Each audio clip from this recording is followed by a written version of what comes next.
17th Committee of the Whole meeting. Clerk, would you please call the roll? Gustafson. Here. Malaco. Here. Heidi. Here. Flock. Here. Dunn. Yes. King. Here.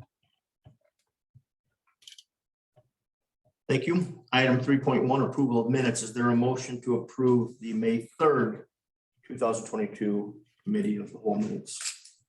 So moved. Second. Motion by trustee Keen, second by trustee Plot.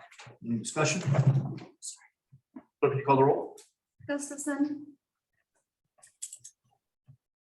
Yes. Then, yeah, we should call the roll on the minutes. Yes. Dunn. Yes. King. Yes. Malaco. Yes. Flock. Yes. Thank you. Motion passes 6-0. Public comment? I think, Gene, you are public tonight. I'm it. No comment. Item 5.1. Discussion and recommendation to the board for approval of award of the 2022 residential streets maintenance and repair program to Curran Contracting Company for the bid amount of $556,222. Before you vote, I want Brandon just to briefly address the bid and the process and timetable moving forward briefly. Right. Yep, thank you, Scott. And I apologize. I have some minor construction going on at my house right now. So if you guys hear some drills and things like that, I apologize in advance. So the residential streets, as you guys probably have in your packets, the bid tab, bids came back in very aggressive and a lot lower than the estimate that I had put together. We actually surprisingly did not see as much of an increase in asphalt prices that we thought we were going to. We don't know if that's going to come in later years or what, but per ton, actually, the asphalt was only up about $7 to $8, about 8 to 10%. We were expecting a quite significant jump up to 20 to 25%, but that did not happen, thankfully. So current contracting was the low bid, as Scott stated, at $556,222. So our recommendation is to move forward with them. Over the next few weeks, this will, at the next board meeting, the contracts will, or this will come to the board for full approval. Usually after that, we initiate contracts with the contractor with Curran. Those usually take anywhere from 2 to 3 weeks. So we're looking at probably around mid-June for contracts to be in place. And at that point, we would try to schedule a pre-construction meeting. At that meeting, the contractor will submit a schedule for completion, a detailed and step-by-step schedule on all of the processes that they have. There's not, this project isn't very complicated, so should be a fairly basic schedule. We did write in our specs this year that the overall completion date for this project is September 2nd. In years past, we know that our residential streets projects have actually carried into, October with paving. And speaking with Scott, it was a recommendation from Scott as well. Talked with Troy about it. We did not want that to happen again. So September 2nd is the deadline that we are going to be upholding for substantial completion, which will, likely be paving. Ultimately, there may be some minor odds and ends that happen after that date. But for the most part, that work should be done. Yep. Scope of work. Many times when we talk about this, we say we're going to do A, and if the prices come in, we're going to do A and B. So what is the scope of work on this project? Help me remember, please. Yep. So the scope of work for this project is similar to what we did actually have done in the past couple of years. And that is just a pavement removal and replacement. So we remove the existing pavement down to the aggregate base. We regrade, add some new stone, and recreate the crown in the roadway. That's an issue with a lot of these older subdivisions, is that there's no crown in the road to sheet drain the water, and we get pooling water. So the contractor regrades the existing aggregate underneath, places new asphalt, and subsequently, because most of these subdivisions have 2 inches of asphalt or less, we are placing 3 inches of asphalt. So then we have to do some removals in the driveways of each driveway in order to accurately tie that roadway pavement in. We will be installing aggregate shoulders in a majority of the project, aside from the intersection of Meadow Suite and Angelica Lane, the major intersection. We will be doing the concrete shoulder. As you guys may have recalled, Tony had asked us to look into incorporating that a few years ago, and we included that in our project this year to help with some of the road edge deterioration in some of our major subdivisions where school buses and garbage trucks and things like that are tearing up our road edges. So the work here is largely along Meadow Street and Angelica Lane. Is that what you said? So the total limits actually, it is Chicory Ridge Way. So that would be the very eastern roadway into Chicory, up to Angelica. And then that carries on Angelica east. Yeah. Oh, thank you, Scott. That carries east all the way to, I can't remember the name of the street off the top of my head. West actually. Or I'm sorry, west. Go Yes. ahead. And this might be an old plan. Isn't it blue sage, a purple sage? Not quite all the way to Purple Sage. It's the street before that, and I apologize for not having that in front of me. Grass. Oh, Cottonville. So, and then also Meadow Sweet Lane, which is the western major road into the subdivision. We are carrying that road all the way up to Purple Sage, which is the road that takes you into the park there.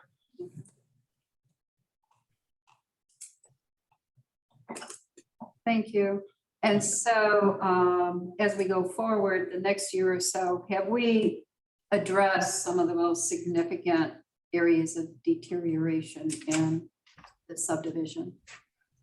Yes, we have. So when we presented this project, it was a combination of the lowest pavement grades, which I believe Meadow Sweet out of all of the roads in the subdivision had the lowest pavement condition rating. And we also targeted the highest traveled roadways because those, while the PCRs, pavement condition ratings, might not be as low as some of the other roadways in the subdivision, they will deteriorate faster just because of the amount of traffic that those roads see. So our goal was to get the roads that receive the most traffic, as I stated, the lowest pavement condition ratings, and also logical termini to be able to pick up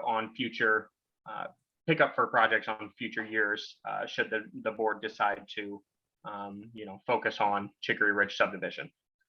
We actually, Scott and I, in the staff meeting today, we actually talked about pulling together an updated 5-year street maintenance program, indicating which roads in the village that we want to address. We had gone through that process during the sales tax referendum. We've completed some of those roads. Some of the roads we've actually changed direction on. So we will be coming fresh with a new 5-year plan here, hopefully within the next couple of months, to be able to present to the board and hopefully get. I don't know if we would formally adopt that or at least just ask for input at the bare minimum from the board.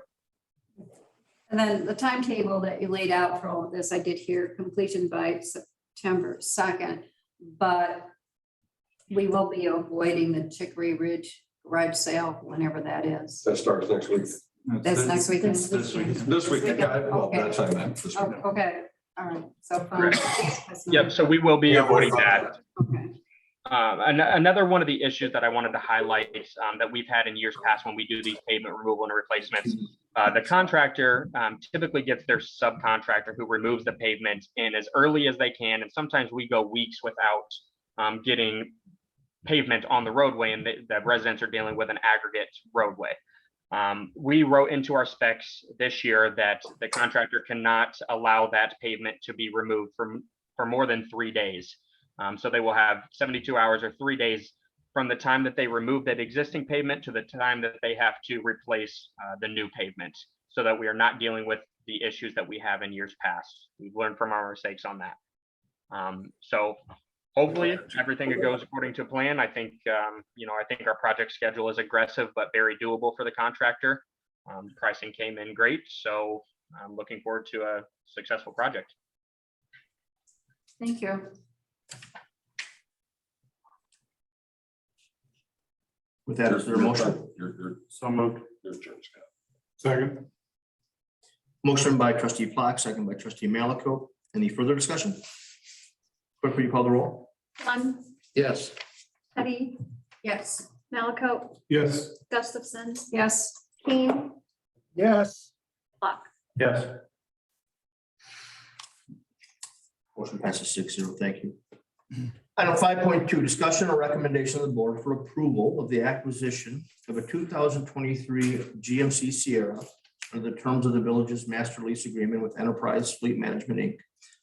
for use by the Roscoe Police Department for the quoted price of $33,389.75. This was not a vehicle that we talked about at budget time. We talked about getting the 4 squads. This would be an additional, this would be considered what's called a class car. So this would not be outfit to be a police vehicle. This would be a police administration car. And it's another one in the program of the short flip, the enterprise short flip purchase agreement. The Sierras look like they will be available again. The window will be opening in a couple of weeks, and we right now seem to be able to claim one. I bring this to your attention, A, to address a need of the department, but B, quite frankly, as a no cost, if not revenue generator, to add to our fleet. The last GMC Sierra that we had, while holding it for 20 months, still yielded $17,000 in equity at the end for a total 20-month net cost of ownership of negative $7,877. So the village profited $7,877 on the last GMC Sierra. Well, better than the Menards discount. I know that there are, we have been made aware, just letting you know, there are municipalities that do this as a regular program that lease up to 10 of these and flip them every 9 months and cash out a significant, almost approaching 6 figures in equity every time they do it. And so it's to bring it to the board for your consideration. A GMC Sierra or use as a class car. And I don't know if you want to address what that is, Chief, at all. It's generally running to court, running to perhaps even surveillance or observation. I'm not sure. Mostly court and classes, and sometimes our classes are in the suburbs. Scott, did you not say that the keys to your vehicle are always in the back hall, so that if somebody needed to take it to court, they would be able to, or if somebody would be able or needed to take it to a class, they would be able to? So I'm looking at this and I hear, okay, we want to get in the business of flipping cars because maybe we're going to make some money. Maybe not. But I'm also looking at $836.31 a month for an additional car that we didn't talk about at budget, when we already have something that is available for use. So why can't we once just economize and say no to this? Because we have a vehicle here that's available for use. And we didn't talk about it at budget. And we don't know what the world's going to look like 2 months from now, 2 days from now, a year from now, 2 years from now, whenever this lease and whatever we want to flip it. But it seems to me, we're just always buying vehicles. I'm guilty on all counts. Everything you're saying is true. We did not discuss this, and I am looking to add them where, if I could have Ann and Janelle drive them, I would recommend to do that as well, only because currently with the program as it's existed in our purchase price and our government incentives, we can make money on the sale of the vehicle. So, it is not, it's not an effort to not economize.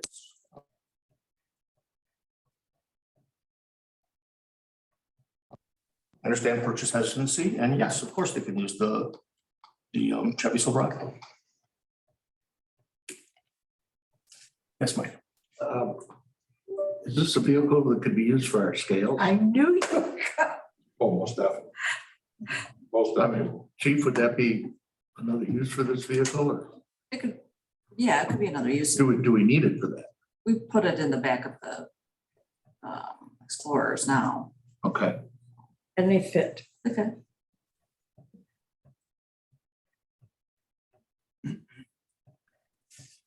I'll make a motion to send it to the board, I guess. I'm hearing nothing. Motion by trustee Plotkin. Is there a second? Second. Second by trustee Keene. Any further discussion? And clerk, will you call the roll? King, Yes. Flock, Yes. Teddy, No. Dunn, Yes. Malaco, Yes. Gustafson. No. Motion passes 4-2. Item 5.3, discussion or recommendation of the board for approval of entering into agreement with RACVB and selected artist for public art installation. That is somewhat mislabeled. What we need to discuss tonight is approval of potentially, if we're approval of an artist and a location. There's a bunch of stuff in your packet, and I even added more today as it rolled in, including just before the meeting, an analysis of some alternate locations. I will tell you, it's interesting navigating this process. It's an odd pairing process where they put out a call for artists, and then those artists start to get matched up with locations, and they provide some that they feel might be appropriate to your intended budget and to your project. Again, we had stated an initial budget of about $20,000. One of the things we have are 4 artists that they submitted. I think some of them have since become unavailable. I will tell you that my personal thought as to what the artist that might be most appropriate for an initial entry into this program here in Roscoe was Thomas Agrin. I'm not sure that more abstract art is perhaps the best initial offering here. I think that Mr. Agrin's background in his agricultural background, his sort of love of the land and the landscape is represented through his paintings, animals, wildlife, farmland, botanicals. Seem like it might be an appropriate offering for Roscoe. To date, while we have, initially when we looked at this, we looked at I personally proposed 2 different locations at the start. And this, when I say the start, I mean presenting this during budget talks of the building that has Mary Shear Artistry, which is owned by the local Masonic chapter, is their Masonic Lodge. I also proposed Main Street Cabinetry, Gary Olberg's building down the road. Trustee Petty presented 5 different locations that she wanted me to look into, and I just gave you a memo here where I have. Some of those are unfortunately immediately unavailable. Others have potential. The old former Dollar General in Roscoe Village Center. Well, that's been repurposed. That is now De La Rosa Martial Arts or Combat Studio or something to that effect. But it does have a nice big wall. I was able to speak to Mrs. Ammett, who owns the property now. She's generally interested, but is not immediately ready to leap into it. She has unfortunately recently come into operation of that and other centers with the passing of her husband a year ago yesterday. And kind of still getting our arms around a lot of the logistics of it. And it is very much open to the conversation, but probably not on a timetable for this year. The Midland State Bank location is really promising as far as a building as a canvas. Its visibility, its uninterrupted clean wall space, that extension out into the drive-through canopy. The branch manager personally likes the idea, but this is no longer Alpine Bank, where it was locally owned, and Midland Bank Corp is a larger corporate entity with 54 locations. This process will have to be taken through them, and there is some concern. Well, it's premature to say that, but she expressed some concern about their adherence to a clean brand identity, and perhaps a hesitancy to customize mural on one of their bank buildings. CVS almost threw me out of the building. I'm not joking, like I thought I, you were gonna say Walgreens. I barely finished my sentence and he's like, nope, no wait, nope. In fact, I was talking to the store manager, I asked for his name just so like I knew who I had spoken to, and he gave me a first name, like that, all right, I get it. Like from the design world, working with corporate nameplates, they're usually pretty protective of their prototypical brand identity and branding. And they have a much better shot at this kind of stuff with something locally owned. My recommendation to you still is the building on Main Street here. And I want to tell you that it's the strong preference of anything I've shown the administrators of this project at the RACDB. To them, that building exemplifies what they thought they envision the creative mural program being. And that it's at a more immediate scale, it's up close into a downtown streetscape. It is approachable. They used a term, I don't think this has validity as a verb, but they use the term Instagrammable. They like these murals to be something that people can take photos, stand in front of, or take photos in front of and post. And I think it could be a nice complement to the reconstruction and renovation of Main Street streetscape as we hopefully advance towards that project's reality.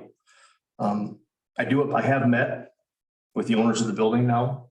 I showed them what I have shown you. That was a critical step to bring it forward, to know that we would have permission. They strongly concurred with Mr. Agron as the artist. This will be, I think, a challenging part of this, and I had to explain it to them, is that we have a board of elected officials here. We had a board of several gentlemen at the local Masonic Lodge. I am in the process of trying to cultivate private sponsorship interest, and to marry everyone's wishes towards creative content would certainly be a challenge. And to that end, I've kind of tried to give the indication to people that they don't necessarily have it, other than perhaps an abject refusal. We get that creative control over the selection of the artist, a preference of their type of their past sample of work, saying we liked this, we think this looks nice. My understanding is this is a critical step in the process where we, because every single one of these is a public-private thing. So there's a municipality involved in every mural installation, where we select, finalize the building, finalize the artist, and then start the process of determining the size and scale of the mural on the building, the price point of the mural, and the content of the mural. So we would meet with the artist, he would generate some sketches.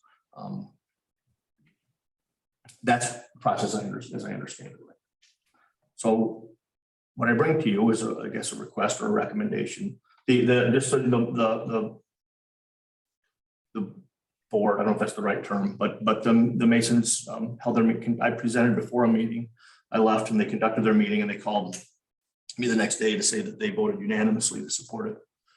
They were incredibly understanding and supportive of public art. In fact, we were talking about the content, and one of the gentlemen said, public art should be evocative. It should provoke conversation, and it should have people that like it and don't like it. Let's agree. Well said.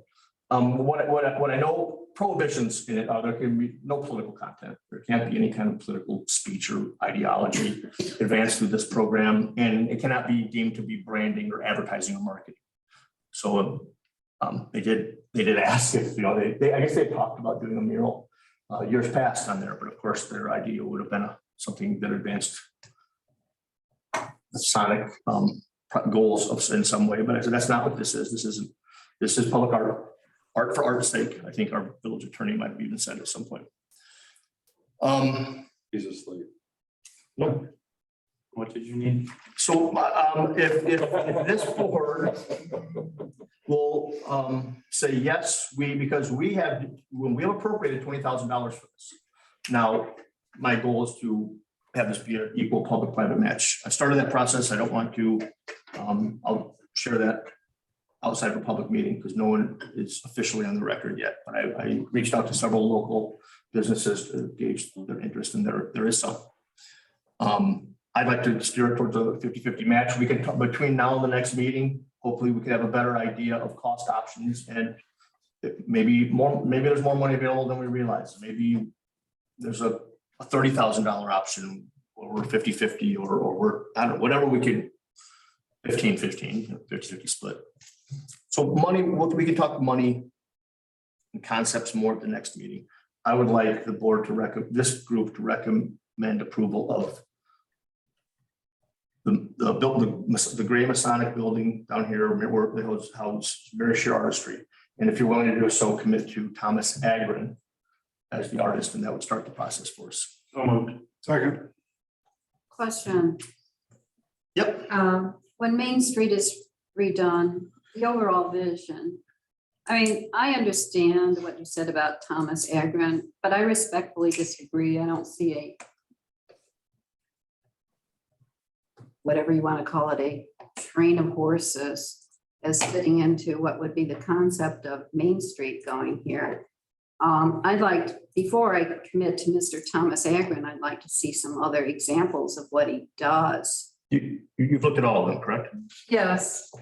I know art is in the eye of the beholder, but this doesn't do anything for me. Okay. That's fair. And as I said, what is the concept of what is Main Street supposed to look like? Or when, I mean, we paid lots of money for designs and all of this kind of stuff.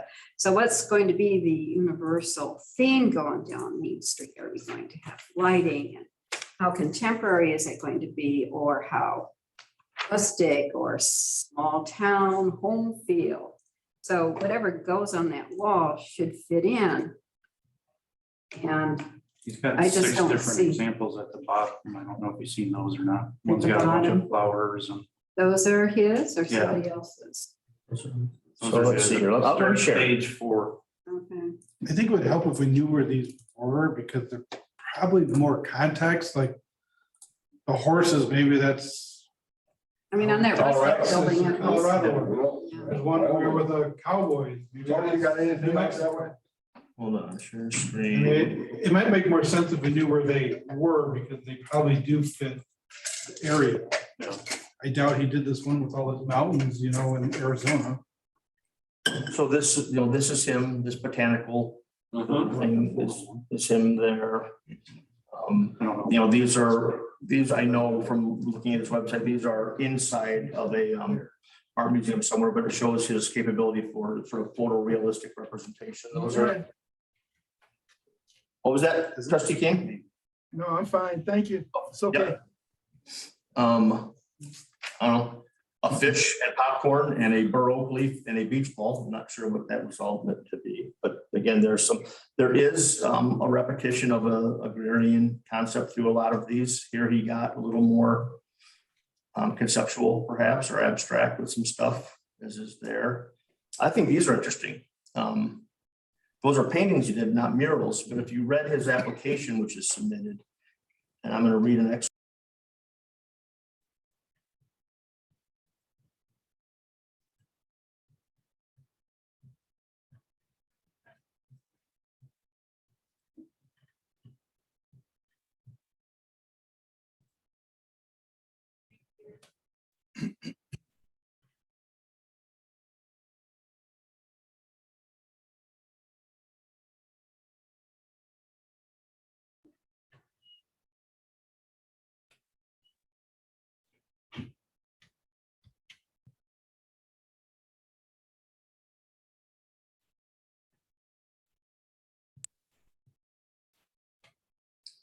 My images are covering up my. There we go. So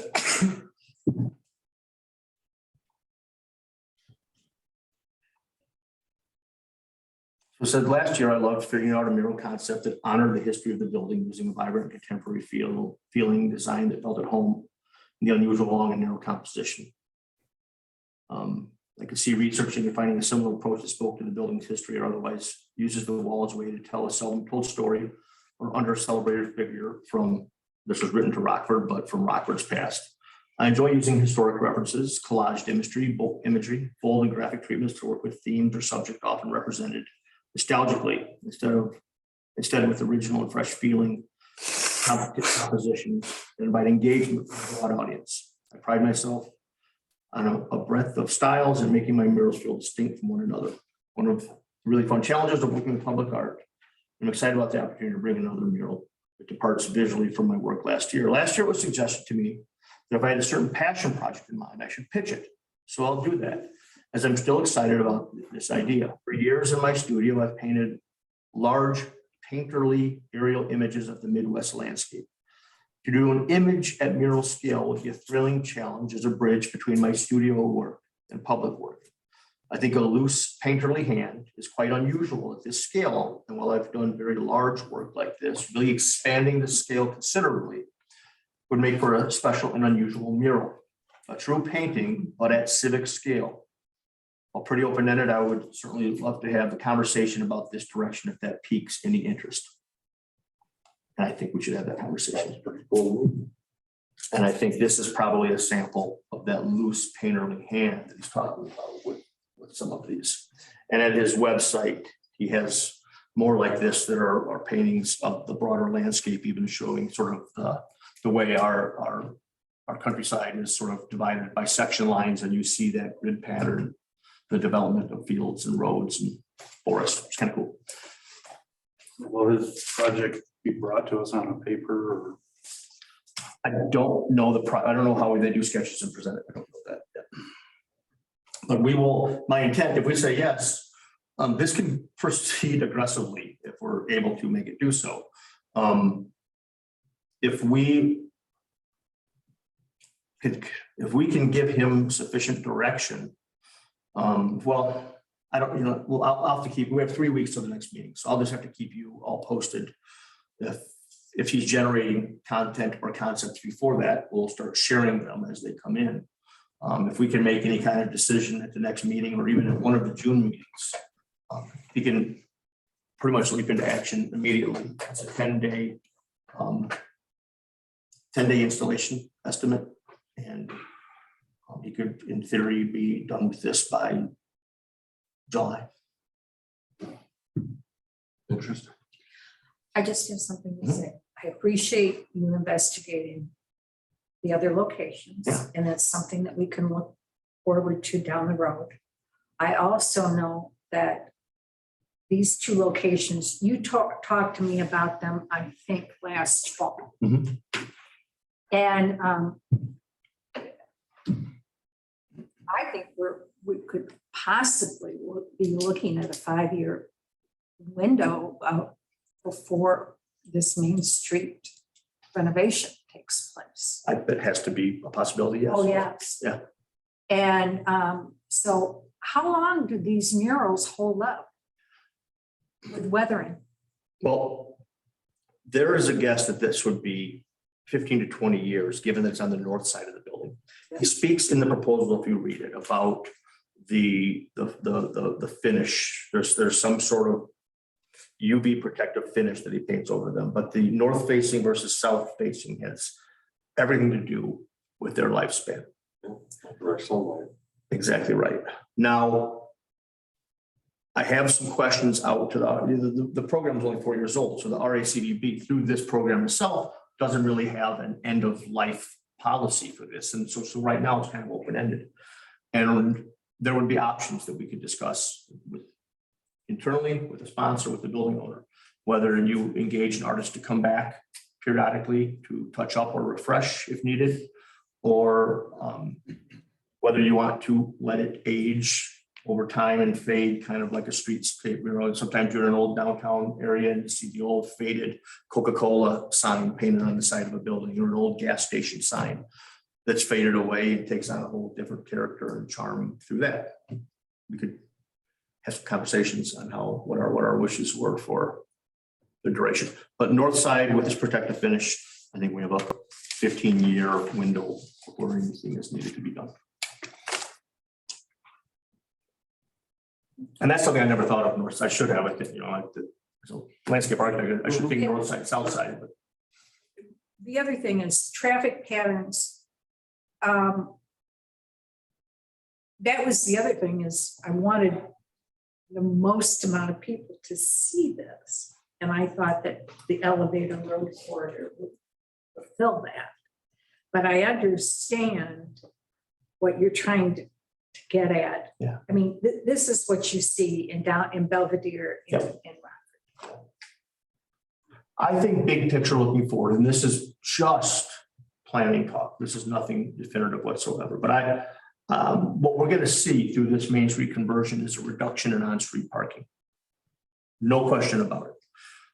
Our parking, the way we have parking on Main Street now, diagonal parking that butts right up to a lane of travel, does not comply with any safety standard anywhere. It is patently unsafe, backing right out into the lane of traffic.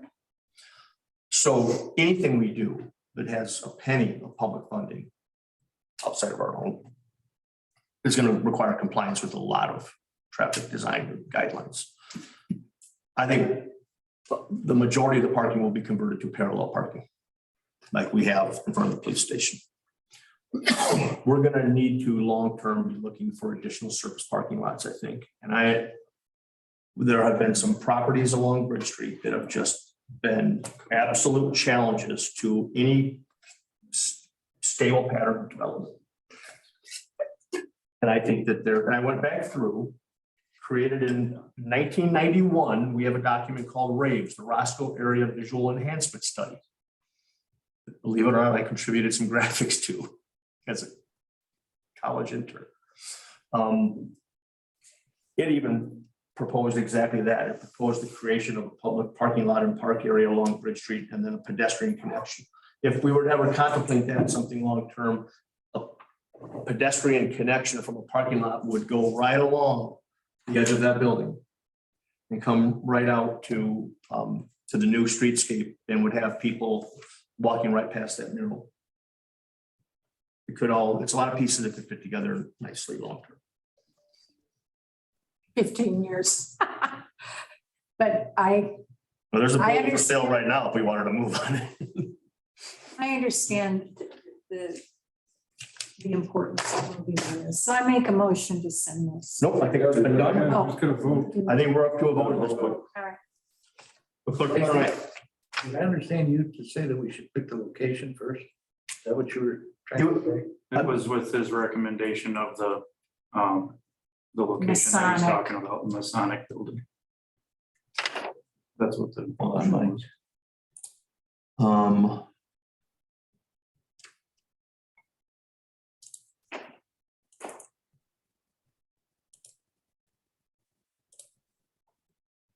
No, that's not it.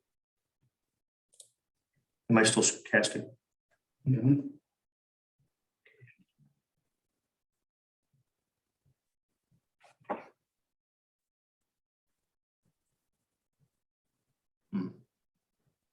You're looking for that building? Yeah, It's under the mural PDF. is it? Mhm. It's like the third page.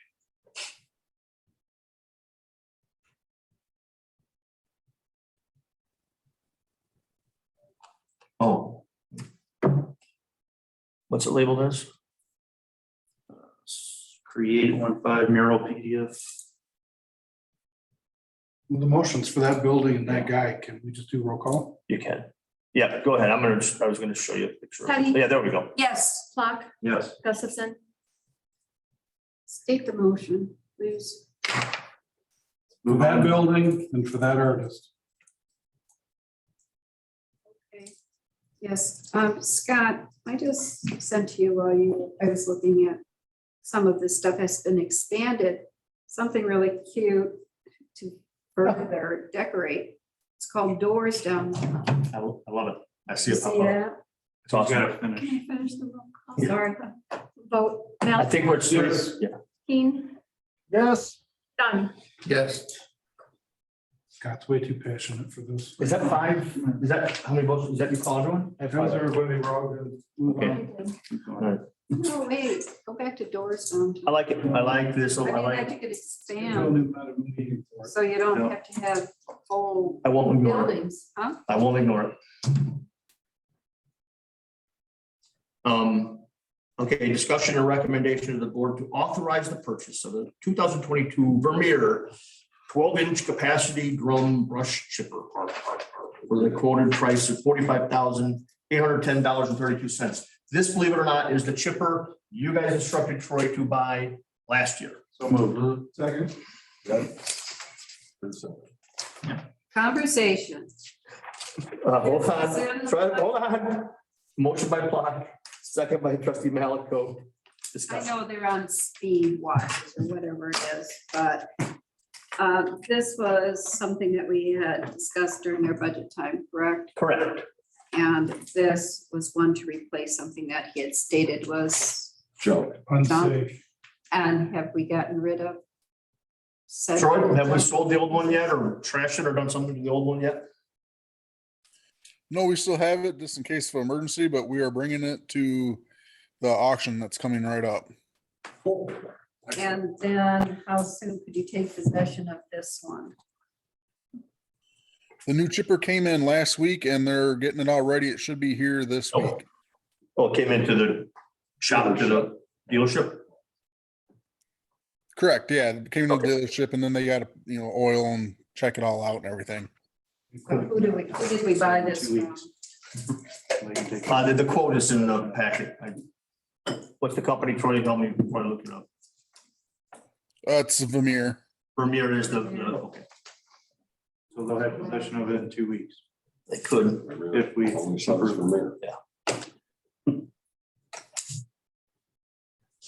So we've already bought this.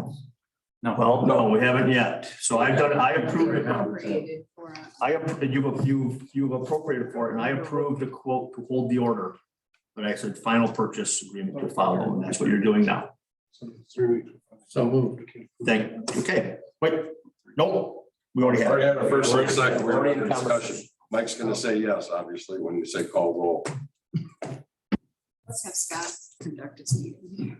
Yep, are we through? Is there any further discussion? I'm happy to entertain discussion. But I thank you for advancing this. It could not be more timely. It's time to start chipping stuff, so. Is that when you call roll clerk? Keen, Yes. Malaco, Yes. Gustafson, Yes. Flock, Yes. Dunn, What was the motion? Yes. Petty. Yes. Thank you. I have some other new business too that I didn't put on the agenda that I want to bring up.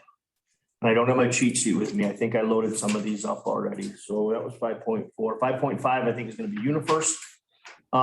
We have reached, believe it or not, time flies. We have reached the end of our first 3-year agreement for mats and uniforms from UniFirst. That was a real saga too. We have a renewal offer. And actually, believe it or not, it's the only quote we're gonna get that takes the price down. And that's only because you pay more upfront to get the ball rolling in the process. And now that we are in and have stuff, it's gonna come down a little bit. So the quote now for mats and uniforms will be $109.33. Is that a week or a month, Troy? That's a month. Is it? That's super low. Compared to what we're currently paying, $132.36. So we'll be paying $109.33. Yep, that's a $23.03 savings per month for $276.36 per year. It does have a what percent escalator each year, Troy? 5%, which will bring us at the end of 3 years up to almost what we're paying now. It's a 5-year agreement current. Oh, this is Well, 5 year? I think we're limited on when we can do some of that. So we'll tweak it up and make it match our previous agreements. So wait a minute, what are you saying? Is it a 3-year agreement, a 5-year agreement? As proposed, it's a 5-year agreement. That's more than we can do. It is. And we usually pull it back and we usually change a couple terms in there. So the agreement is going to be for how long? Whatever motion is made, it sounds like 3 years is what we can do. That's what I'm hearing from our attorney. They will take whatever contract we sign. Mr. Gustafson. Motion for 3 years. We're in Is it control. our max or that's just what we normally do, Joe? Well, it's no longer than the term of the of the village president, so it's no longer than those terms, so for most things, But it's that's statutory. But, once, then, right? yeah, Well, I usually put that language in there about that, so. We'll okay. just, I guess, figure out what you want in 3 or 5 years and we'll make it work in there, get language where that will be permitted. Or So out. for 109.33 a month, I'm looking at this customer service agreement, it's listing the Wrangler this and the Carpenter Jean that. Oh, there's still Wranglers in there. And cargo pant and shirts and all that kind of stuff. So this 109.33 is not impacted by the number of employees? that Oh, we sure have? it is. Yes, Okay, of so, course it is. Yeah, it's a breakdown by if we were to add or subtract employees, it would then rise or these fall. prices, What are we currently paying? What did I just say? 230.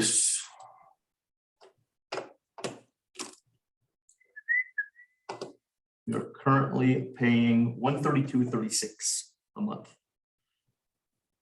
It says 109.33.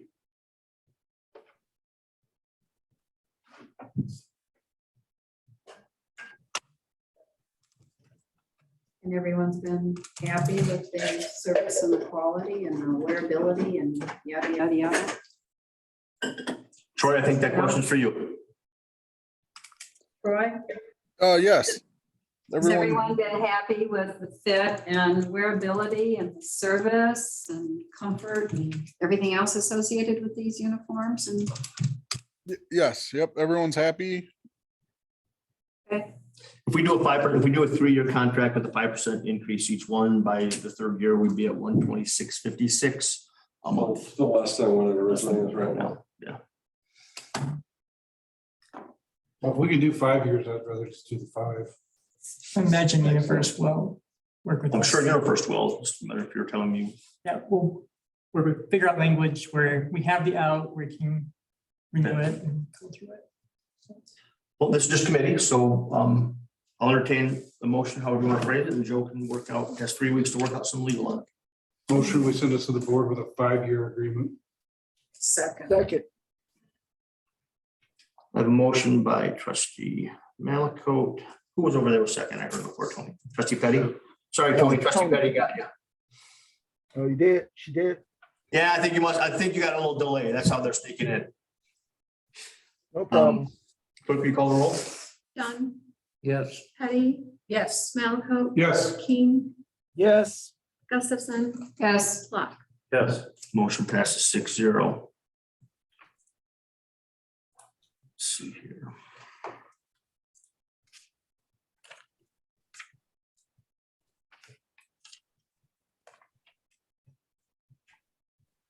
We have a piece of equipment that I'm going to ask that we recommend to the board to declare surplus. This is a hydro seeder that we have had that be honest with you, I did not even know we had. I don't think we have used it. I don't think that it has worked well. Here is Troy's. Auction? Pardon? You want to sell it in the auction? That's exactly right. Here is a picture of it. Assume it goes on the back of a truck or a gator or something like that, Troy? Yes, they usually put it in the back of the truck. Yeah. But I mean, what Troy says, and this is the crew says, it has not worked well. When they last used it, it would plug up, it doesn't have enough pressure. Newer models have a bigger motor. Didn't have enough pressure to shoot the hydro seed out. A 50-gallon holding tank will run out of product very quickly. You'd like to see this go to auction since we just don't use it. and if we get rid of it, you're not going to come back in 6 months and say, oh, we need a new hydro seeder. No, I will not want one. So we can live without a hydro seeder. Right? Is that what you're saying? That is correct. Is there a motion to recommend to the board to declare the hydro seeder surplus? So moved. Second. I'm gonna give the second to Anthony Keene. He's coming, he's getting victimized by that. Motion to trustee Petty, clerk call the roll. Keen, Yes. Flock, Yes. Malaco, Yes. Gustafson, Yes. Dunn, Yes. Petty. Yes. I know I have another one, but also I'm gonna jump in. Trustee Petty has been bringing something to my attention. We've talked about it in meetings from time to time about garbage being placed out on her street, not in the toter, not in the container that's provided, just placed out in bags. We have, our ordinance is not required to be put in bags. When we, Totes. totes, exactly, excuse me. Ordinance doesn't require it to be containerized.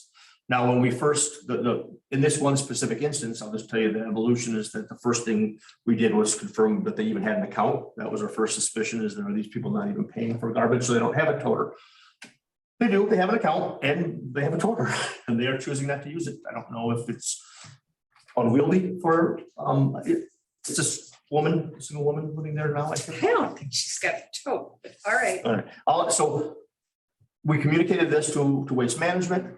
They confirmed she had an account. They said they would speak to her. The driver at a pickup, 2 pickups ago or 3 pickups ago at this point, she was out at the time he picked up the garbage. He spoke to her. She said, she indicated she had one, and to my, as conveyed to me, indicated that she would use it. She has not. She's still putting her garbage out in bags. It is not, Waste Management initially indicated to me that it was in their agreement that they had to use toters, but it is not. They looked more closely and they're provided and recommended. But to his point is if they're full, since we have an unlimited agreement with them, if the toter is full, we certainly allow people to stack up garbage in bags around the outside. So they don't have any language that requires the refuse to be containerized. Trustee Petty wants me to propose to the, we want to start the conversation of making that requirement by ordinance enforced. I would like to add the following. I think we need to, I would agree, we need to visit this and we need to have some language requiring people to put garbage in containers that are not accessible to animals. Mhm. And then secondly, we need to enlarge this, or I know it does exist, but we don't enforce it. Remind people that their dumpsters should be out no sooner than 24 hours before their scheduled pickup and removed from the curb 24 hours after. We now have people who leave their dumpsters out 24/7 outside their garage doors, or they leave them out at the curb for several days in a row. And it becomes problematic with all the wind we've been lately having. So we need. Language requires them to be removed from the curb. I don't know that we say they can't store them. So I'm outside the garage. suggesting that we revisit all of this and have a conversation about it. Again, we need to tidy up what happens, I think, in this village. The question is going to come then that you need to consider with this is whether you will still allow additional garbage beyond the container to be placed out there. Right now, we tell people they're paying for unlimited pickup. We'll have to determine if that's what we mean, or if that means they have to have additional toters once a toter is filled. Right, if it's going to be chronic problem, then additional toters are required. You know, once in a blue moon, somebody may have one bag or it's on top. But if you have a family of 7 and they are regularly exceeding, they're just refusing to get the second toter that they need. Other people do it. They do contract and get additional toters.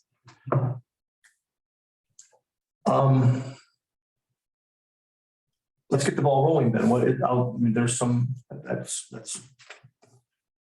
certainly clear opinion on the matter.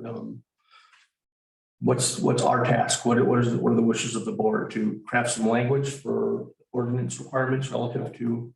You're always gonna have people that, have to clean out their garage or whatever the case may be, or their basement, spring cleaning, fall cleaning, or whatever, I mean, currently right now, if you drive down the streets, but people that are collecting their grass and everything else, right, they're putting them in the bags and Sure. and going by the, the recommendation from, who we have a contract with. I don't know, I strongly think that if you start saying that, people can't put garbage out, we have unlimited use, they have to go get these totes and everything else. Everyone's given a tote, and if you need a second tote, then you get a second tote. Yeah, pay You're for always it. gonna have a few people that are doing something odds and end wise, and it's kind of hard to hold them to that, I would think. I think we all recognize the spring cleaning One second, Tony.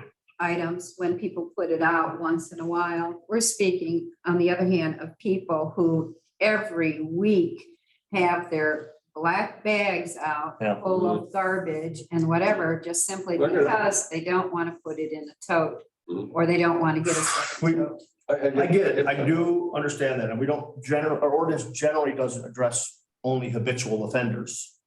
It's usually a rule that is followed or not followed. Mhm. But that's our challenge here. Tony, I'm sorry, you were trying to speak. What do you have? Yeah, Tony? I just want to make the comment that if garbage creates a public health or a public nuisance, then the person needs to, have some type of consequence for it. I have, I'm going on vacation. I'm not going to leave the garbage cans in the garage. I put them out a day before I leave. It's not every day. It's not all the time. If it's creating a public health or public nuisance, then I think that we should have code enforcement take a look at it and make a determination as to what steps need to be taken. It basically comes down to that in my mind. People can get extra totes, extra garbage cans, extra everything. I got extras at my house. But I think it just comes down to public health and public nuisance. If you got critters tearing up garbage bags and they're going all over the neighborhood and you're creating a public health issue because now you're attracting bugs and all kinds of other scenarios. That's a whole different ballgame than we putting it out a day before it needs to be picked up. So you gotta take a look at it from a couple of different perspectives. I agree with what Mark is saying. Could we just put something in, if your tote isn't put out there, we're not gonna pick up the other stuff. In other words, tote first, and then if you have excess, we'll pick it up. But to just put out everything and leave your tote sitting in your garage or whatever. That's it. I mean, That's not bad. that's an option. Fill a toter and, additional refuse is placed in bags. Yeah, that's absolutely. But that's unless we want a wholesale prohibition against garbage in bags. That's what most people do. I mean, if Yeah. their tote is full and the extra But as things soon are as next to it or on person top is or just- whatever. Walks past the tote to put it to the bags to the curb. Right. We shouldn't And pick it up. this week, there was a chest of drawers out there 48 hours in advance. In addition to 6 or 7. That'd be hard to get in bags. the tote. Though. Huh? That'd be hard to get. in the Yeah, I tote. know. I have had some instances over the years where I've gotten calls either from senior citizens or families of senior citizens who felt that the 95-gallon tote was too big for them to move. And I think we've made accommodations to get them smaller size totes. I think that was always part of the That's an contract. agreement. People could downsize. The other question, you mentioned that since Waste Management bought Advance, that our bill is going to be considerably higher. Well, it's not, yeah, well, we'll see. I have the initial numbers they were talking about were higher, definitely. Now, I don't know if that's since waste, I don't know if that has anything to do with waste, maybe it does, I have no idea. Yeah, it's a fact that Waste Management bought Advanced, yet I can tell you that Advanced has come back several times through the duration of this past contract, begging to revisit it, given changes in recycling costs and things like that. And we've just politely told them, no. It was an ironclad $15 a month for the duration of that We have a contract. good contract. What? We have a good We have contract. a very, very good We contract. The more I research other communities' contracts, spent a lot of time on that contract. are just ridiculously good for what people pay and Roscoe pay for the services they get is unmatched. And likely won't continue exactly like that. It's interesting comparing, looking at other people's contracts, we were starting to build a better understanding of what other municipalities are paying. The big rub comes in that most other municipalities are handling the billing and the collection themselves. they're attaching it to another utility. They're attaching it to their water bill. They're attaching it to their sewer bill. We don't have that mechanism. So we put on the vendor, whomever it's going to be, that responsibility to maintain the accounts, to invoice the accounts, to collect the money. We're going to pay more for that. So we're not going to get the exact same price point that even some very recent bids have yielded in other communities. Because that's something we're asking them to do that comes at expense and it comes at some financial risk too. They're chasing all the bad debt. And there are more efficiencies to that. If we were doing it as we had in the past, we are paying for vacant homes. Yes. Or all of that, whereas the vendor, someone doesn't pay, they don't get picked up. And so from my perspective only, God bless them, let them do the billing.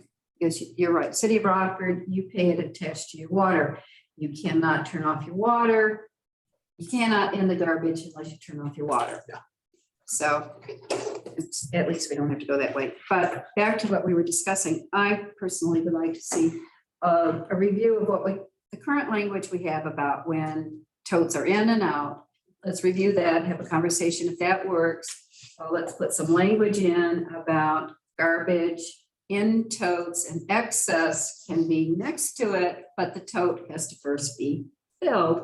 And we do understand spring cleaning. However, we can word it so that we're flexible, recognizing that people do that spring cleaning, but we also want them to use the totes so as not to create a health hazard and a nuisance for their neighbors. I also need to find out industry wise if they're called totes or toters.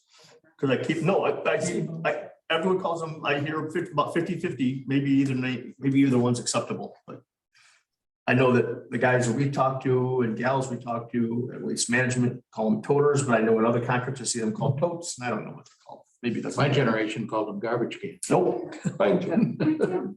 I think the toters specifically references the type that can be picked up by the machine and dumped. Probably.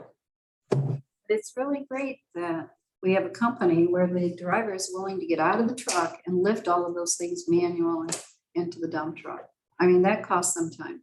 It does. I'll tell you too, one thing I like, and I hope we can get this, maybe, Joe, we can require it as part of the bid process, but what Waste Management has on their vehicles are pretty advanced, what they call telemetrics. So there is time-coded GPS trail of every single vehicle, where they are, what time they're there, and it shoots video at every location. So we had we often get residents calling saying that my garbage was picked up today, and I said, well, here's the video of us being there at 7:42 a.m. and it wasn't out. And when someone called and said this has happened repeatedly the last 2 or 3 weeks, the garbage wasn't there, they skipped everyone.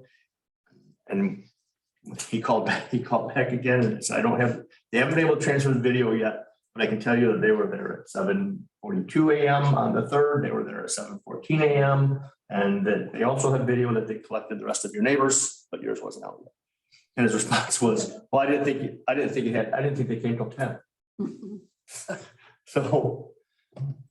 We put it up next for. Yeah, we do say, our language on the website does say it needs to be out by 6 a.m. We allow them to start collecting, so. Anyway, that's been a handy tool on many occasions, their ability to track and know whether or not they pick something up. And sometimes it busts them up, sometimes it proves that they lose it. I have something under new business. If I can. Okay. My neighborhood, there's been residents contacted by a couple stating that we have a problem with people dumping at the end of Linden Blossom. The back entrance to the park, I guess you would call it. Yes. They've just asked maybe look at putting a light pole up there. And I would even like to maybe see one at the main entrance on Appleman Lane, because there's not one there either, I don't think. Dumping. You've heard Just this garbage, before, Scott, yeah. haven't you? Back in. Yeah, a lot of times. Certainly, we Chest of would. drawers, garbage bags. Garbage bag, yard waste. Just yard waste, Yeah. stuff like that, so. And it's pitch black back there. I don't know where the first street light is from there, but it's quite a ways away. Yeah. So a way to kind of help deter it. We did ask for cameras, but I'm like, think we really have Put a those motion. numbers. Oh, That would be a quite an Yeah. expense to bring a camera there. We could put up a sign. Which camera one of the trail monitors. I signed POs for trail cams, guys, just so you know, Trail cam and a motion light. we've already signed POs for trail cams. There we go. And they're gonna get stolen. They're gonna get stolen. Well, shoot. That's why we have your expertise. The board wanted trail cams, chief. I don't have that, I'm saying. Other. Sat there all night, didn't say anything. Scott, I know you're in the work, or Public Works had worked to clean up the little boulevards that we have in some subdivisions. Will mulch go down? When will that be completed? I will talk, we are now at the point where it's appropriate to plant. Mulch is down. We need to do, the boulevard entrance into Prairie Ridge just needs to be supplemented. We pruned everything down. I gave them some instruction as to the appropriate way to prune some of that plant material. We can put fresh mulch down and then supplement the spirea plantings and the grass plantings to make that look refreshed and better. The other two entrances, Oh, and while you're speaking of that location, will the water be accessible? Remember that unusual water Ask feed you there? when we were gonna do those. we're just at the point where everything's now available and ready and the nurseries are selling and everything again now. So I would think in the next month. It'll be a June install. Gosh, I went right past them. The other two both have the other two have two different conditions, and I don't want to get into too much detail. But the entrance into Clear Wing, we handled one way where we removed all the vegetation and sort of tilled the existing soil and mulch up and sort of reshaped the mound that's there. Because there is gravel subgrade. The gravel subgrade of the road continues through the island. So there's not a lot of soil depth there, right? So because what we did at the entrance to what are the two? Leanna, right? Yeah, the boulevard on Leanna, we excavated everything out and realized, oh, we only got this much soil depth. So we have to go, but we did place the dirt mulch back, but there's not sufficient soil depth to plant anything. So we need to go back. We'll probably rake that mulch back, add more topsoil to get the mounded effect that the other islands have. So there's sufficient soil volume to plant material into it. Like I said, there's probably more detail than you want, but Leanna has some prep work to do, which is on the list. Clear Wing is ready to plant, and Prairie Ridge is ready to plant, and we'll verify that that water hydrant is activated. Thank you. Yeah. Where we're at. That's all my additional new business. Mike? Old business. Sure. I think we all got an email today from a resident about our cost. Mhm. And I think you thought, did we find it in the minutes or for that resident? So the one set of minutes that has it hadn't been loaded up to the site yet, which has been already sent. And then apparently Justin pointed out on the April 5th is where I put laid over, and I have the notes, but I guess I never put it into that one area. So that's my fault. So that will be, No Added. fault. I'm just oh, wondering. no, I'll be added in and then we'll Repost amended. post it. Yeah. I'm sure it's been discussed at least 3 different times. I am too. Yeah. So we just do that. I didn't spend any time looking at it today, Mike, but I'm No, glad that's- you did. Thank you. Is someone gonna get back to the constituent? Well, I called him and left him a Okay. message. He's not sought to call me back, so I don't know what his issue is. I'm waiting for him. Speaking of. Mike, what I can tell you what this, I would presume this is a member of Chicory Ridge who's probably been notified by the event Yep. organizer Sure. that we were looking for reimbursement of Their expenses. garage sale. Because she sent a communication out. Someone joined, I might help her craft it, letting them, because they only requested $5 per person. And that isn't sufficient to cover the cost. So they asked for additional contributions and they received some. We're kind of almost there. But that's what's generating, I'm sure, is that some residents of Chicory Ridge got an email communication that the village of Roscoe was seeking reimbursement for police presence. But as stated in the communication, as we do for other public events, it is as consistent. Truth is, that's not necessarily new. Our old ordinance always allowed us to do that. It's just spelled out more clearly now, I think. I was going to point that out to him if Yeah. they were talked, but as they said, he's not called. Yeah. Other old business, speaking of minutes, I'd like the record here to show, I'd like to have for approval the public hearing minutes for Hidden Creek that happened about a year ago. Let's formally just do that and kick that to the curb. And then secondly, April, right? yeah, over a year ago. I actually read those today because I was talking to Justin about it, because it's like 18 pages. I finally was able to find it on the old Google Drive because I had it. I couldn't figure out where I had filed it. So yes, I'm actually going to load that up tonight Yeah. for your reading pleasure. We just never talk about it though. 18 pages, and it was Can we upload it and never talk about it? 4 hours and 35 minutes. Yeah, Fine we print, sat too. through it. We, yes. Remember it well. So we'll get it on the next agenda to approve and be done with that. And then secondly, executive session minutes. We have not approved them for a couple of years. So wherever we are and whatever we need to do. I know attorney and clerk have been working on that. Is that? No. I know you've been working on it. Yeah, I think we figured out most of them, right? I think we found all of them up until very recently. So there's a few. Okay. So We do have those, yeah. we're just in mass one time, Yep. just, yeah. Yeah.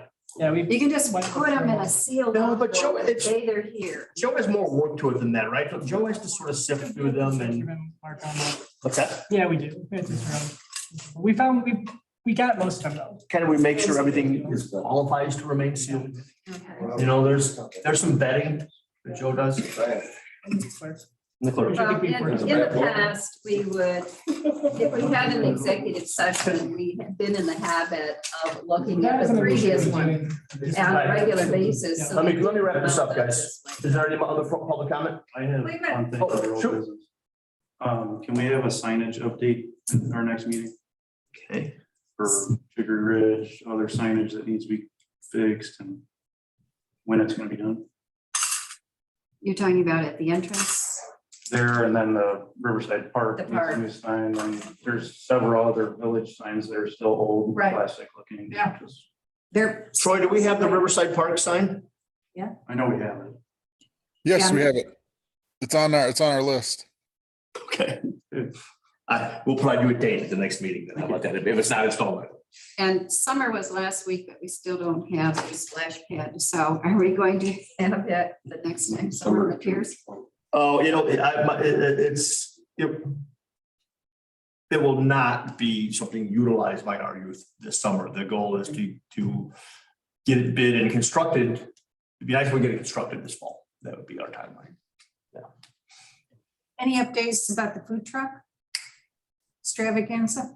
Not from last meeting. If I remember my bullet points from last meeting. 5 or 6 trucks, perfectly seasoned food tent, some costumed superheroes, a DJ, and possibly in addition, a band.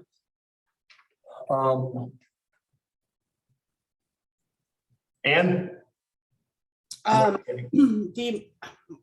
face name painting, face tattoos and paintings, cleaning, yep. massages. I don't know about, is she still gonna do that? Oh, I thought so. We have I think we have 2 or 3 vendors that want to actually have tables near the food trucks. All the other vendors are going to just have tables in front of their businesses. Okay. 3Rs is gonna have some children's activities, to get people in their store. That's about it. Nothing new for this week, because Chief Shovelin's gonna bring a couple fire trucks. Troy's gonna bring a couple. Touch a truck. Touch the truck. Exactly right. Yep. Are we selling sponsorship signs to local businesses and whatnot? The local, businesses within Main Street Square were given the opportunity to financially contribute as a sponsor to have their name on a poster and on all social media branding of it. Yes. I gave you a summary of sponsorship money at the last meeting, 1,600-ish, maybe more now, maybe 2,100 in private sponsorship from either the businesses or the ownership of the Main Street Square entity itself. It's called Windmill Hills. But that's enclosed just to that area. Correct. Yeah, we did not invite sponsor. It is their event. We did not invite sponsorship. It's a public-private partnership with Main Street Square and its occupants, but we didn't want to invite sponsorship from entities outside of that. We wanted them to be able to own the branding and authorship of it. I just see a lot of campaign signs going up. Now, there you go. So No, they forbid it. They don't have any campaign signs. So the don't allow it. donations will largely be expended on the advertising? No, they're. And That's, you have your list of, I went through this last week, so forgive me, I don't have it with me. use it, I mean, what is there to spend money on, I guess? Hiring costume superheroes, hiring a DJ, Okay. advertising, Tent rental, tent rental, pot rental.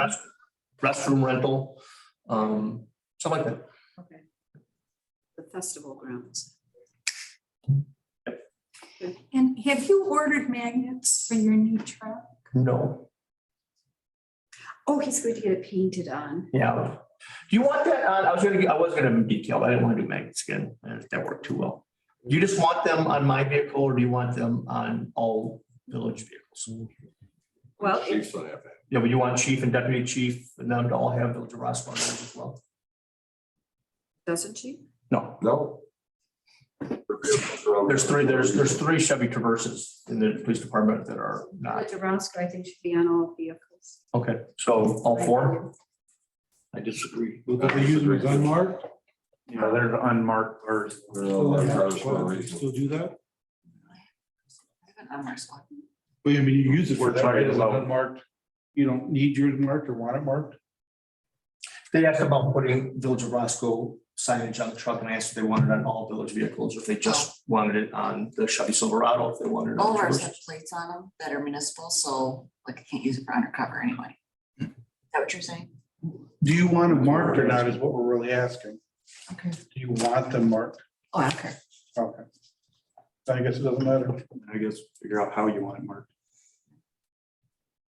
So you can get with Scott. whether you want a chief on it. I got a quote from the same company that does all of the decal application for the police cars to do it, but it came back at over $300 to do it.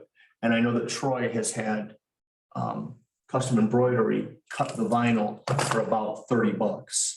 And they've applied it themselves and I've looked at it and they've done a pretty darn good job of putting it on. So I'm gonna go that route. It was gonna be over $300 and I either would have to wait the better part of the day or drop the vehicle off and go back again. And this was so. I eliminated it. I was pursuing it and got a quote and they worked up options. I was looking at doing it huge, like almost across the whole vehicle, Village of Roscoe. I thought that might look kind of cool, but it probably was a little over the top. So probably just on the door. Oh, God. Probably just on the door. And it'd be the same, it's the same Village of Roscoe that's on the side of all the public works vehicles. Of course, this would be in white against a black background. Exactly. It looks, They come off pretty good too. well, I know, that's my only concern. I had one on my truck, it came off all right. Is that they come off, but is there fading? Is there any evidence of the sticker of the words beneath the sticker once you take them off? Now, if we're short flipping this, there shouldn't be an issue. The guy, who does, is it AES or AE? SAE. SAE, that's who gave me the quote on their first, it was really expensive. He said that generally you can buff it out, that yes, you'll see ghosting when you take the decals off, because there will be some amount of paint fade, but you can usually buff it out. You just put it in the back window. I suppose. Good. I feel like this is more a mission, this is more a direction of the board, and I guess I'll do whatever you Why guys is it a want. concern? I mean, we're going to trade them off anyway, so what does it matter if there's ghosting? The resale value. Oh, okay, Yeah. they'll reduce it by a couple $100. I'd like to make a motion. To go home. To go. Is there a second? Second. You do public. Clerk, call the roll. Who was the second? Was I, Mike Dunn, okay. Patty and Mike Dunn. Yes, Malco, Yes. Block, Yes. King, Yes. Gustafson, Yes. Dunn. Yes.